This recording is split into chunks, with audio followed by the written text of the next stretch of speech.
പതിനായിരങ്ങളെ സാക്ഷിയാക്കി ചെറായി ബീച്ചിൽ നടക്കുന്ന കടൽ മെഴുകിൽ തീരദേശ റോഡുകളുടെ നിലവാരം ഉയർത്തുന്ന പദ്ധതിയിൽ ഉൾപ്പെടുത്തി നിർമ്മാണം പൂർത്തീകരിച്ച 2 റോഡുകളുടെ ഉദ്ഘാടനം സാംസ്കാരിക യുവജനക്ഷേമ മന്ത്രി സജി ചെറിയാൻ ഓൺലൈനായി നിർവഹിച്ചു.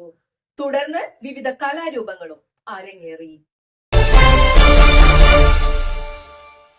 തീരദേശ റോഡുകളുടെ നിലവാരം ഉയർത്തുന്ന പദ്ധതിയിൽ ഉൾപ്പെടുത്തി നിർമ്മാണം പൂർത്തിയാക്കിയ 1.42 കോടി രൂപയുടെ റോഡുകൾ ഫിഷറീസ് സാംസ്കാരിക യുവജനക്ഷേമ മന്ത്രി സജി ചെറിയാൻ ഓൺലൈനായി ഉദ്ഘാടനം ചെയ്തു.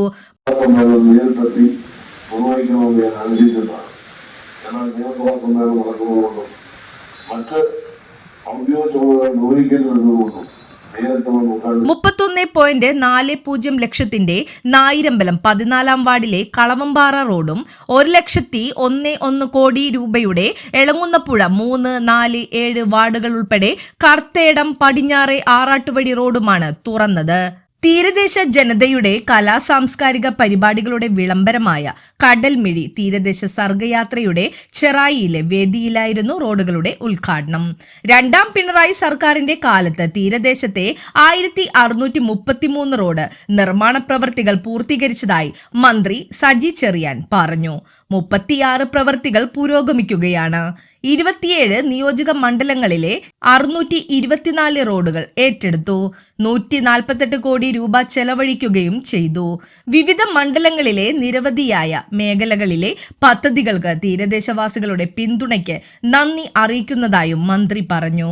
KN ഉണ്ണികൃഷ്ണൻ MLA അധ്യക്ഷനായി. നമ്മുടെ ഈ വൈപ്പിൻകര എന്ന് പറഞ്ഞാൽ ഇവിടെ ഇരിക്കുന്ന ആളുകൾ എല്ലാവരും വൈപ്പിൻ സ്വദേശികളല്ല എന്നറിയാം. പക്ഷെ വൈപ്പിനെയും നമ്മുടെ ഈ മനോഹരമായ കായലിനെയും അതിന്റെ സൗന്ദര്യത്തെയും സ്നേഹിക്കുന്നവരാണ് ഇവിടെ എത്തിച്ചേർന്നിട്ടുള്ള മഹാഭൂരിപക്ഷം ആളുകൾ. പ്രകൃതി സൗന്ദര്യം കൊണ്ട് അതിമനോഹരമായ ഒരു ഭൂമികയാണ് നമ്മുടെ ഈ വൈപ്പിൻകര. കടലും കായലും ഉമ്മ വെച്ച് നിൽക്കുന്ന കേരളത്തിന്റെ അപൂർവ പ്രകൃതി സൗന്ദര്യം തുളുമ്പി നിൽക്കുന്ന ഒരു നാടാണ് വൈപ്പിൻ. നമ്മൾ കാണുന്ന ഈ വൈപ്പിന് ബീച്ചുകളുടെ സംരക്ഷണത്തിനുതകുന്ന ജിയോ ട്യൂബ് പദ്ധതി ചെറായിയിലും കൊല്ലത്തും ബജറ്റിൽ അവതരിപ്പിച്ചത് അദ്ദേഹം വിശദീകരിച്ചു. ബീച്ച് കോറിഡോർ പദ്ധതിയും ബീച്ചുകൾക്ക് കരുത്താകും.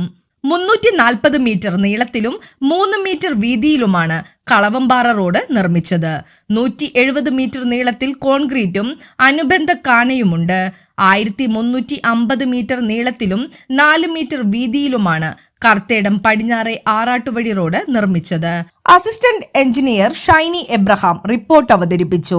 Bharat Bhavan member secretary Pramod Payyanur, Vypin block panchayat vice president KA Sajid, Nayarambalam വിദ്യാഭ്യാസ ആരോഗ്യ സ്റ്റാൻഡിംഗ് കമ്മിറ്റി അധ്യക്ഷ NK Bindu, harbour engineering Munambam sub ഡിവിഷനിലെ ദൃശ്യമോൾ PB എന്നിവർ സംസാരിച്ചു.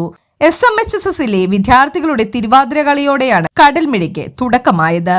തുടർന്ന് പരിചമുട്ടുകളി, മാർഗം കളി, ചവിട്ടുനാടകം, പുത്തൻപാന, ദേവസ്തുവിളി, വിവിധ നൃത്തരൂപങ്ങൾ എന്നിവ അരങ്ങിലെത്തി.